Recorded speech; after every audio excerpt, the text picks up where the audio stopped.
রাস্তাতে বিলাসবহুল হুডখোলা গাড়িতে রূপান্তর, আটক করলো পুলিশ।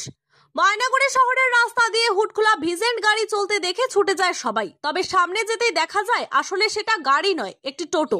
ট্রাফিক পুলিশের নজরে আসতেই আটক করে সোজা ময়নাগুড়ি থানায় নিয়ে যায় এই রূপান্তরিত টোটোকে। এক ব্যক্তি এই গাড়িটি নিয়ে ময়নাগুড়ি শহর দিয়ে যাচ্ছিল, সেই সময় চোখে পড়ে ময়নাগুড়ি থানা ট্রাফিক পুলিশের। পুরনো দিনের বিলাসবহুল একটি গাড়িকে নকল করে বিয়ে অনুষ্ঠানে ভাড়া দেওয়ার উদ্দেশ্যেই এই গাড়ি বানানো হয়েছে রূপান্তরিত টোটো। পরে পুলিশ গাড়িটিকে আটক করে ময়নাগুড়ি থানায় নিয়ে আসে। পুলিশ সূত্রে খবর, এই গাড়িটির সম্বন্ধে পরিবহন দপ্তরে জানানো হবে। যদি পরিবহন দপ্তর থেকে এই ধরনের গাড়ি বানানোর ক্ষেত্রে কোনো আইনি জটিলতা থাকে তবে এই গাড়ির মালিকের বিরুদ্ধে আইনি ব্যবস্থা নেওয়া হবে। নাম? আমার নাম অমিত রায়। আচ্ছা, এই যে একটা গাড়ি দেখলেন, কেমন লাগছে গাড়িটা? অ্যাকচুয়ালি টোটোটাকে উনি মোটিফাই করে খুব সুন্দর বানিয়েছে। তো জানি না মোটর ভেহিকেল একটা কী আছে, তো যার ওনার চিন্তা ভাবনা, গাড়িটা খুব সুন্দর বানিয়েছে। আগামী বহুত আধুনিক দিনের গাড়ি, কিন্তু খুব ভালো হয়েছে।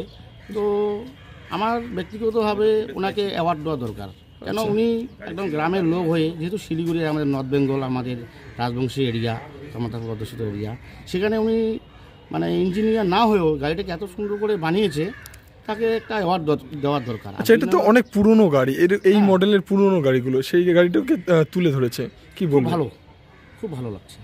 অ্যাকচুয়ালি উনি জানি না এখানে আইনি কোন জটিলতা আছে, তো এমভিআই থেকে সেই অনুমতি নেওয়ার দরকার ছিল। টোটোটাকে যেহেতু 4 চাকা বানিয়েছে, আচ্ছা, তো আগামী দিনে ওনার অনেক অভিজ্ঞতা আছে গাড়ি সম্বন্ধে আর কি। আমার ভালো লাগছে গাড়িটা দেখি। আচ্ছা, ধন্যবাদ।